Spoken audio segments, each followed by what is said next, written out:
Welcome to the Seth Campbell Podcast. This show is to equip you with real-world tactics to improve your leadership skills, build your wealth, and cause you to leave a multi-generational impact on your world.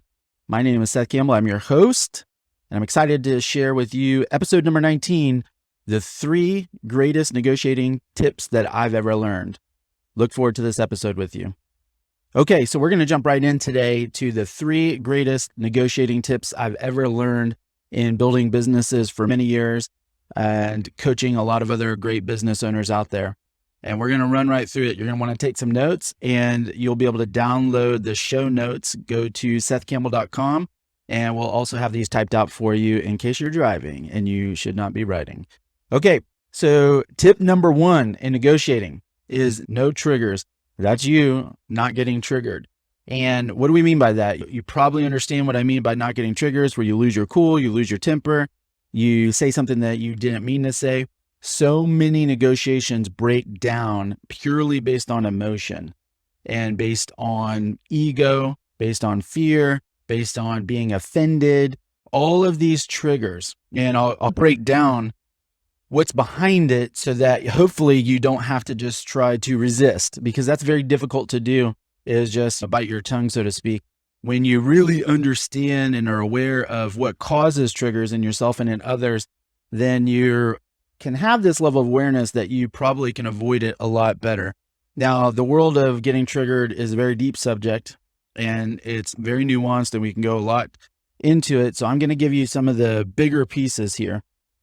Remember, typically when somebody's triggered, or you get triggered, or the other side gets triggered, now typically what happens when you get triggered or somebody else gets triggered is because there's a story that's already been formed either in your head or in the other person's head. And what happens is you look for evidence of that story happening that you created. And then you're like, there it is, you're doing it. I knew you were going to do that. That's what's happening inside your head. So let's break that down a little bit further. Let's say you and I are negotiating on something, and I am thinking like, man, I know he's going to really expect me to do this and this. I know she always was demanding about this, or she only cares about this. So what I'm doing is I'm creating a story in my head based on some observation of you over the past. Even if I don't know you that well, I have some judgment, some idea, and I'm making an assumption pretty much actually about you as a person more than even just your tactics. It's, oh, they're selfish, or they're this. I'm almost making these really terrible identity statements, which are the most dangerous statements you can ever make internally about you. And then the other person will be doing that to you also. And then what happens is you may just say one little sentence. I'm like, boom, there it is. See? You really only care about yourself. And I may not say all this out loud. Inside, I might be saying like, there it is, selfish, only cares about himself, doesn't really care about me, doesn't understand my position, doesn't da. And now I'm offended, or I'm triggered, or I've just lost my cool.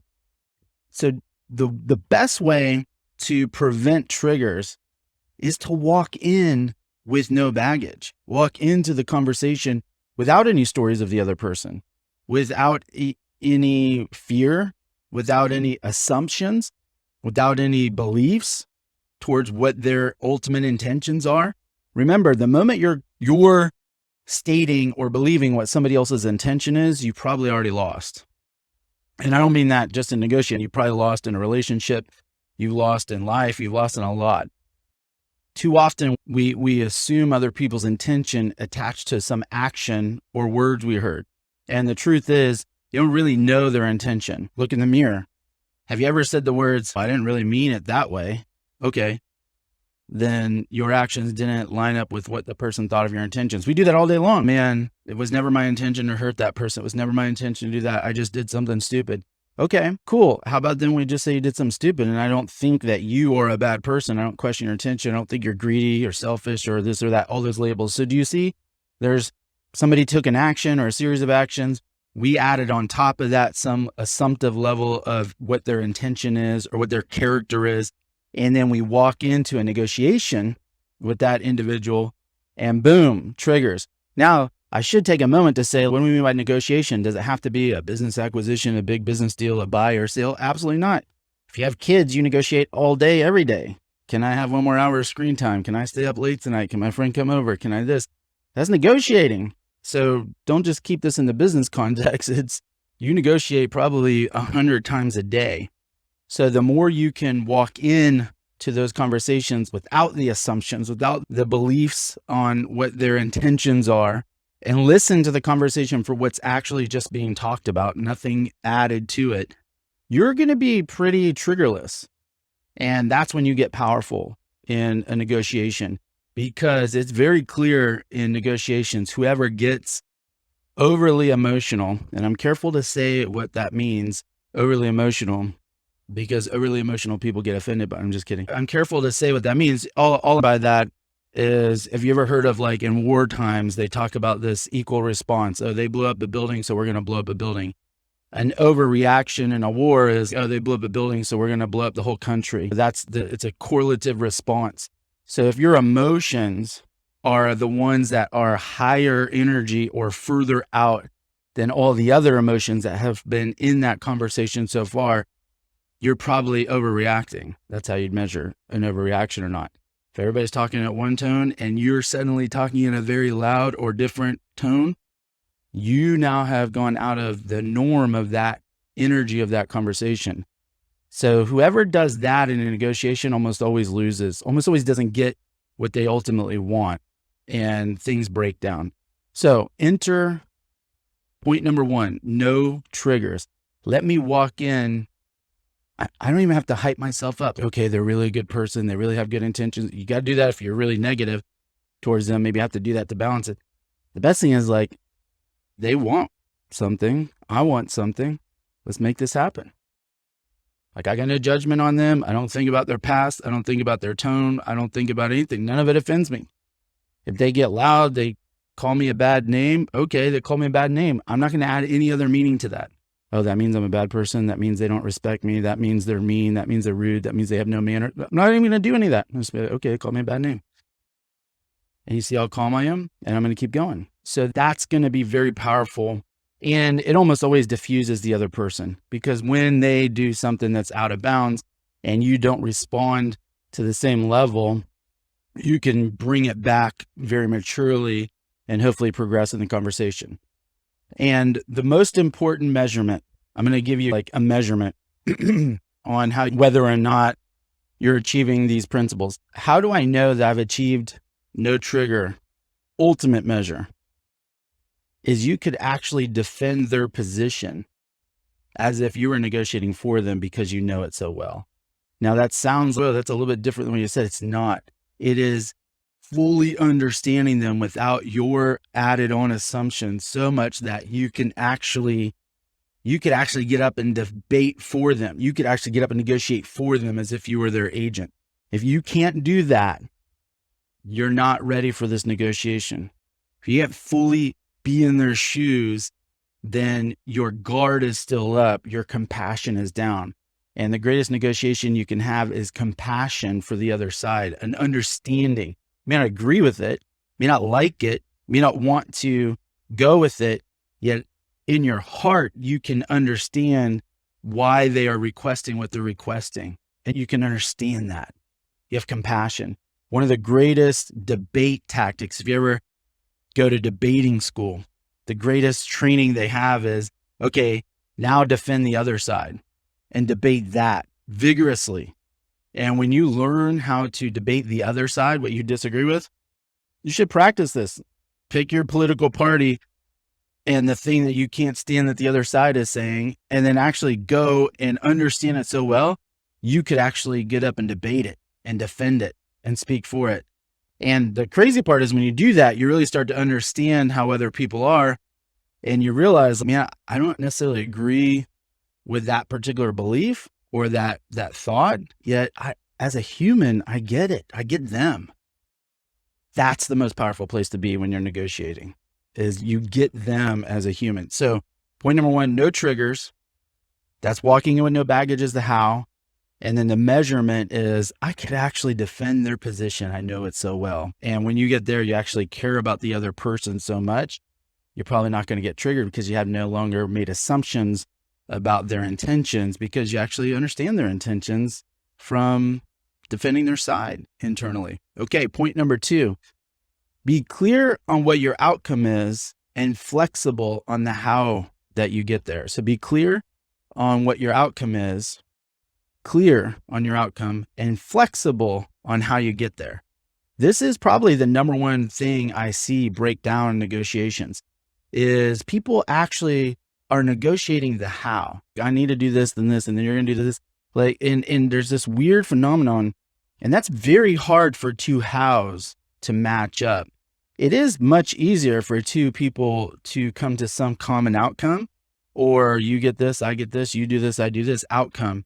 It's the how that muddies the water. I see so many negotiations break down, particularly those personal ones, like with the kids or the spouse, break down on fighting over a how. And some of this is linked to, depending on what your behavior profile is. If your behavior profile naturally leans itself towards an outcome or an information results, and some other people's behavior profile lends itself more towards a natural lean on process and how it looks along the way or what it feels like along the way.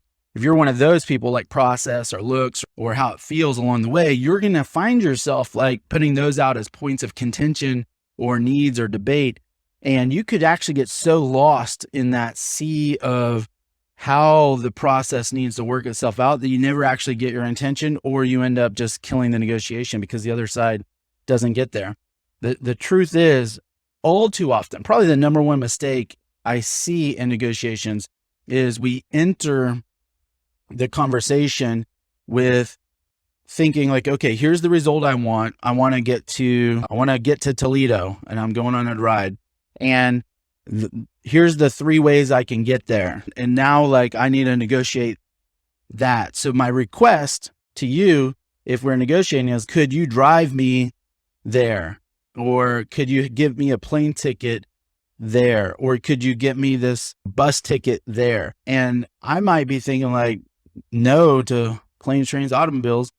And yet there might be another way. Does that make sense? And you don't actually talk as much about getting to Toledo as you do about, but just give me the money or just give me this, or don't you care? Do you see how that works? And we could fight over that. Maybe I don't have the money. Maybe I don't have this.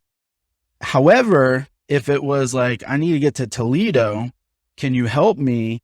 Maybe I got somebody there that will come here and pick you up. Who knows? I'm just making this stuff up as I go. But understand, you want to walk into a negotiation very clear on your outcome, flexible on your how. Sometimes you walk in, especially if you're negotiating with somebody who you perceive as further out than you. Maybe you're negotiating with a bank for more money. You're negotiating with an investor for a capital infusion. You're negotiating with a boss or a leader for a bigger role or a new raise or something like that. If you have one of those, this person's has a higher level hierarchy than me in this conversation, you tend to walk in with your big plan and I'm gonna do this, and then you do this, and that person may not act. You may actually say something in your plan that they just decided in the back room, like, we're going to kill that project, or we're never going to do that, or we're not going to use that service anymore. And you're talking about how you're going to use that service to help the company, this and that. So you can kill a negotiation with your how, and instead flip back to this, I need to get to Toledo. Help me figure that out. I was negotiating with a real simple thing with a technology company actually just yesterday. And they had this thing, oh, we can turn this on, but it's going to be $500 a month. And it's the day we turn it on, we start charging, and I need a development team to work on it. And I said, my developers are working on other stuff right now. And they're like, hey, are you ready to sign? You ready to sign? I said, no, because my developer's working on other stuff right now. And so I don't want to pay next month. I'm not so worried about $500, but why waste it? I don't want to pay next month. And then it takes them another month to even start working on it. Then another month to even put out a project. And I wanted to say, look, this is crazy. I've never seen a company that wanted to charge the moment they turn something on. They typically, when we have to develop a software or something, an integration with somebody, there's a fee for using the integration data that we use. It's like when the product's ready, they start charging, like when it goes live, so to speak. And I wanted to tell them that. I wanted to tell them their how was jacked up and it made no sense, and how all their competitors don't do that. And then I remember this conversation, these tips, and I just simply said, here's my issue. Can you help me? And my issue is like, My developers aren't ready. And even when they are, it's going to take another month. And I almost said, it doesn't make sense to me that you want to charge. But I left that out. I just said, here's what I ultimately want. I want to get started. And what's in my way is paying for it when I'm not going to use it. And we have this deadline Friday. We need to know like what your answer is. So I said, here it is. Can you help me? Give me some thoughts. Give me your advice. That's what I typed in the email. Give me your advice. How would you solve this problem? And guess what? I just got an email back about an hour ago. Says, hey, we had a meeting. We're going to waive the first 3 months. You ready to go? Yes. I didn't insult them. I didn't do anything. I just said, here's my problem. I want this destination. Here's my struggle. You tell me how to get there. So I want to go to Toledo. End of sentence. Not like I looked at the car. It's going to be this many miles. I can take this risk. It's going to take this long. And here's the airplane cost. And I did all this and I just need this much money. Or I just need this. I didn't do any of that. I just said, here's my destination. Here's why I'm stuck. Can you help me? Boom. 3 months free. Be flexible on the how. Put it in the other person's hands. Be clear on your destination and watch how quickly you stop negotiating because the other side will just solve it for you and help you get there. And it may come up with an idea. I was hoping for a free month. I didn't even ask for it. That would have been asking for the how. I just said, oh, here's the destination. Here's why I'm stuck. They gave me 3 months. I'm taking it and running. So think about that. Number 2, be clear on your outcome. Be flexible on the how. Now the test on that to know if you're there or not is simply what I said. What are you talking most about? Are you typing out the extra how? Are you saying the extra how? This is exactly what I need to happen. This is what I need you to do. This is what I need from you. If you're doing that, then you're probably in the how. Catch yourself and say, am I just talking about the destination and kind of requesting their help on the how? Help me solve this. Now I brought you into my world. We're working together on my issue and you're helping me buy something that you want to sell. See how easy that is?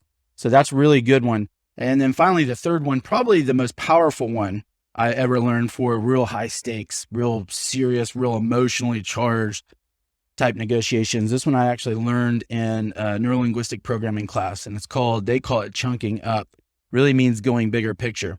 Let me set the stage real quick for how we practice this in the class. It was wild. It was wild. They literally gave us lists of, I'm talking about the most controversial debates, fights ever. Like it was like, and they would pair us up. Okay, you're pro-abortion, you're anti-abortion. You are for the death penalty, you're against the death penalty. You are for abortion that involves somebody being raped. You actually think abortion should be banned no matter. We're talking about stuff that you don't even want to say. You don't even want to ask about. Whatever you don't ever talk about politics or religion. Like it was that stuff. It was a long list. It was crazy. And then they're like, okay, and you got to defend that side vigorously. And this was like, there's not a lot of negotiating on that because these are, highly charged subjects. And then the third person got to be the observer. And what they taught us was they called, like I said, chunking up, which really is just going bigger picture. And what would happen is I would start talking and I would be calm, kind of that no triggers, right? No assumptions. And I would be working my way towards just understanding. And I would be asking you questions. Tell me about what about abortion really bothers you? Say I was pro-abortion, you're anti-abortion. And I would just keep asking. And this kind of theme of for what intention, for what purpose, that would be like the follow-up question. I'd really disagree with it. I just think it's wrong and it kills. And okay, so for what intention? Like, what about that is important to you? And I would keep digging. And what would happen is you would go bigger picture every time. The idea of what's the purpose behind that? What's your motivation behind that? What's your intention behind that? What is your belief behind that? Those are questions that bring you not closer to the ground or to the subject, but higher up, chunking or going bigger picture on what your beliefs are. And you would eventually get to, I just think it's wrong and it's bad.